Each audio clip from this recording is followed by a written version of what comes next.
Assalamualaikum warahmatullahi wabarakatuh. Selamat pagi anak-anak. Gimana nih kabar kalian di hari Kamis tanggal 10 September 2020? Mudah-mudahan kabar kalian sehat-sehat semua ya. Untuk memulai pembelajaran di hari Kamis ini, sebelumnya Bapak akan mengabsen dulu. Oh, ternyata pada hari Kamis ini semua anak masuk semua ya. Nah, sebelum ke materi yang baru, kemarin kan Bapak sudah menyuruh kalian untuk membaca teks Undang-Undang Dasar. Nah, kalian sudah paham kan tentang isi teks Undang-Undang Dasar? Nah, untuk materi sekarang yaitu menyemai kesadaran konstitusional dalam kehidupan bernegara ya. Nah, sekarang kalian buka buku paketnya bab tentang materi bab 2 ya.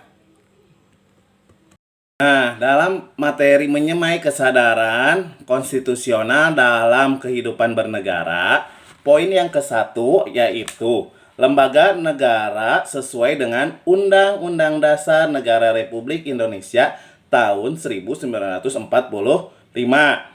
Nah, di sini Bapak akan menjelaskan tentang kedaulatan. Ada yang tahu pengertian dari kedaulatan? Nah, ada yang tahu tidak? Kalau tidak ada yang tahu, Bapak akan menjelaskan tentang pengertian kedaulatan itu sendiri ya. Nah, kedaulatan berasal dari bahasa Arab, yaitu daulah, yang artinya kekuasaan tertinggi. Pengertian kedaulatan itu sendiri adalah kekuasaan yang tertinggi untuk membuat undang-undang dan melaksanakannya dengan semua cara yang tersedia.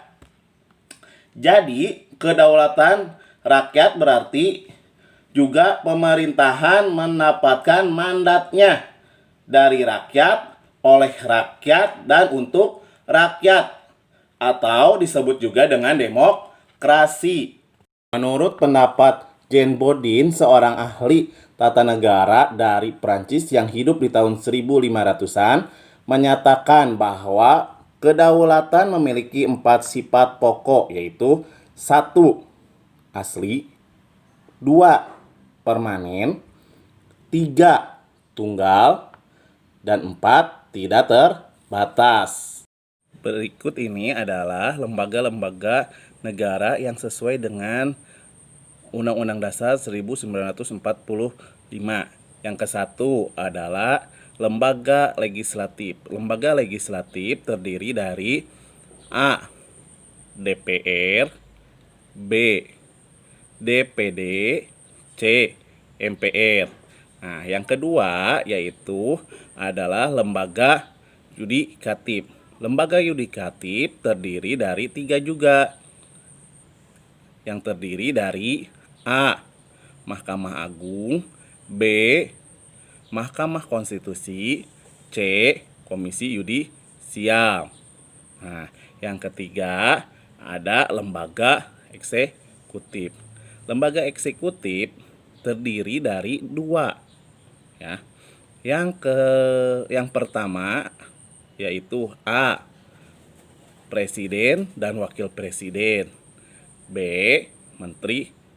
Lembaga-lembaga negara yang sesuai dengan Undang-Undang Dasar 1945 yang Bapak sampaikan tadi akan Bapak bahas satu persatu. Yang ke-1 yaitu Dewan Perwakilan Rakyat, yang disebut juga dengan DPR. Yang ke-1 yaitu jumlah anggota DPRD yang sesuai dengan Undang-Undang Dasar 1945 berjumlah 560 orang. Yang kedua yaitu masa jabatan anggota DPR, yaitu 5 tahun ya. Yang ketiga, fungsi DPRD yang sesuai dengan pasal 20A ayat 1 Undang-Undang Dasar 1945 terdiri dari 3 fungsi. Yang ke-1 adalah fungsi legislasi. Yang kedua adalah fungsi anggaran. Yang ketiga adalah fungsi pengawasan. Nah, di sini Di dalam Dewan Perwakilan Rakyat juga ada hak-hak DPRD yang tercantum dalam pasal 20A ayat 2 Undang-Undang Dasar 1945. Terdiri dari 3 ya. Yang ke-1 adalah hak interpelasi, yang kedua adalah hak angket, yang ketiga adalah hak memperluas pendapatan. Nah, yang kedua yaitu lembaga perwakilan daerah atau DPD. Nah, di dalam DPD yaitu untuk menampung aspirasi masyarakat di daerah-daerah. Ya, jumlah anggota DPD sepertiga jumlah dari anggota DPR. Di dalam Dewan Perwakilan Daerah terdapat juga tugas dan wewenang DPD ditegaskan dalam pasal 22D Undang-Undang Dasar 1945, yaitu 1. Mengajukan rancangan undang-undang dasar yang memiliki kaitan dengan otonomi daerah serta bertugas dalam mengawasi pelaksanaannya. Yang kedua, memberikan pertimbangan kepada kepala negara yaitu presiden terkait rancangan undang-undang dasar APBN. Nah, yang ketiga adalah memeriksa hasil keuangan negara dari pihak BPK. Ketiga yaitu Majelis Permusyawaratan Rakyat atau disebut juga dengan MPR. Masa jabatan anggota MPR selama 5 tahun. Yang kedua, alat kelengkapan terdiri dari pemimpin, badan pekerja, dan komisi. Yang ketiga, sidang MPR. Sidang MPR dibagi menjadi 2, yaitu sidang umum dan sidang istimewa.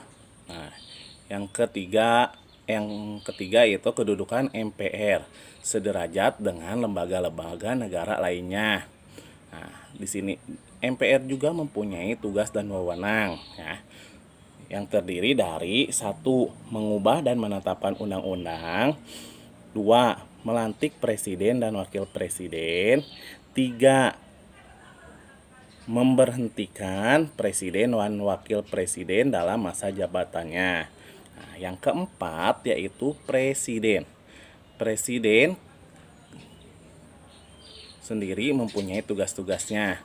Yang ke-1, kedudukan presiden sesuai dengan Undang-Undang Dasar Negara Republik Indonesia tahun 1945 sebagai kepala pemerintahan dan kepala negara. Yang kedua, presiden dibantu oleh 1 orang wakil presiden dalam melaksanakan kewajibannya. Yang ketiga, tugas dan wewenang presiden sebagai kepala pemerintahan menurut Undang-Undang Dasar Negara Republik Indonesia tahun 1945 hasil amandemen yaitu meliputi pasal-pasal berikut. Yang ke-1 yaitu mengajukan rancangan undang-undang dasar kepada DPR yang tercantum pada pasal 5 ayat 1. Yang kedua yaitu menetapkan peraturan pemerintah yang tercantum pada pasal 5 ayat 2. Yang ketiga yaitu mengangkat dan memberhentikan menteri-menteri negara yang tercantum pada pasal 17. Yang keempat yaitu membuat undang-undang bersama DPR yang tercantum pada pasal 20 ayat 2. Dan yang terakhir yang kelima yaitu mengajukan rancangan undang-undang anggaran pendapatan dan belanja negara atau disebut juga APBN yang tercantum pada pasal 23 ayat 1, yaitu Badan Pemeriksaan Keuangan atau BPK.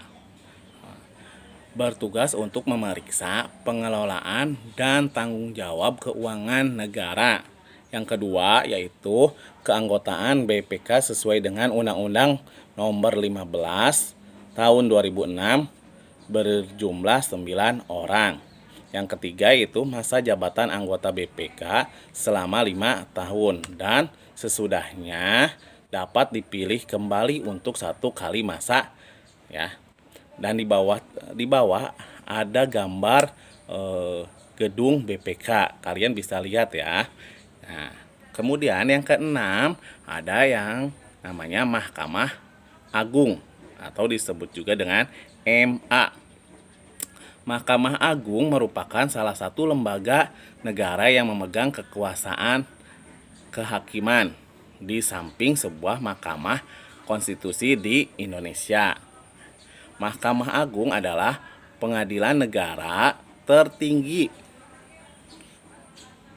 dari semua lingkungan peradilan yang dalam melaksanakan tugas-tugasnya terlepas dari pengaruh pemerintah dan pengaruh lainnya. Mahkamah Agung juga mempunyai wewenang. Yang ke-1 mengadili pada tingkat kasasi. Yang kedua menguji peraturan perundang-undangan di bawah undang-undang terhadap undang-undang. Yang ketiga yaitu memilih 3 hakim konstitusi Mahkamah Agung. Yang keempat yaitu memberikan pertimbangan kepada Presiden mengenai gerasi dan rehabilitasi. Dan di bawah juga ada gedung Mahkamah Agung ya. Kalian bisa lihat. 7 yaitu Mahkamah Konstitusi. Memiliki 9 orang hakim konstitusi yang ditetapkan oleh Presiden, diajukan oleh 3 dari MA, 3 orang dari DPR, dan 3 orang dari Presiden. Yang kedua yaitu tugas dan wewenang Mahkamah Konstitusi. Ya, yang ke-1 adalah menguji undang-undang terhadap Undang-Undang Negara Republik Indonesia tahun 1945. Yang kedua, memutus sengketa kewenangan lembaga negara yang kewenangannya diberikan oleh Undang-Undang Dasar Negara Republik Indonesia tahun 1945. Yang ketiga yaitu memutus pembubaran partai politik. Yang keempat yaitu memutus perselisihan hasil pemilu. Dan di bawah juga ada gambar gedung Mahkamah Konstitusi. Nah, yang terakhir yaitu Lembaga Komisi Yudisial atau disebut juga dengan KY. Lembaga yang bersifat mandiri dan bebas campur tangan kekuasaan lainnya. Nah, anggota dari Komisi Yudisial berjumlah 7 orang yang diangkat dan diberhentikan oleh Presiden dengan persetujuan DPR. Nah, yang ketiga, masa jabatan Komisi Yudisial yaitu 5 tahun. Nah, dan Komisi Yudisial atau KY juga mempunyai wewenang ya. Wewenang Komisi Yudisial adalah menjaga dan menegakkan kehormatan, keluhuran serta perilaku hakim ya. Dan di bawah juga Bapak udah sematkan gambar gedung Komisi Yudisial. Nah, sampai di sini dulu ya perjumpaan kita. Terima kasih. Nah, tadi kan Bapak telah menyampaikan materi tentang lembaga-lembaga negara yang sesuai dengan Undang-Undang Dasar 1945. Nah, untuk tugas yang sekarang yaitu kalian tinggal buka buku paket halaman 32 ya. Di situ ada tabel 2.2 tentang hakikat kedaulatan. Nah, kalian kerjakan tugasnya di buku catatan PKN ya. Kemudian kalian kirim ke Classroom. Jangan lupa pakai nama plus kelas. Dan cantumkan juga untuk tugas pertemuan berapa-berapanya ya. Biar Bapak tidak lupa dan kalian juga tidak lupa.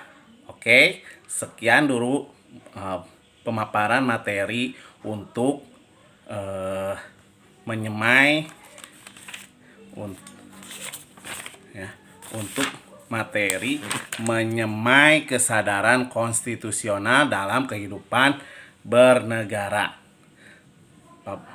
Sekian dan terima kasih.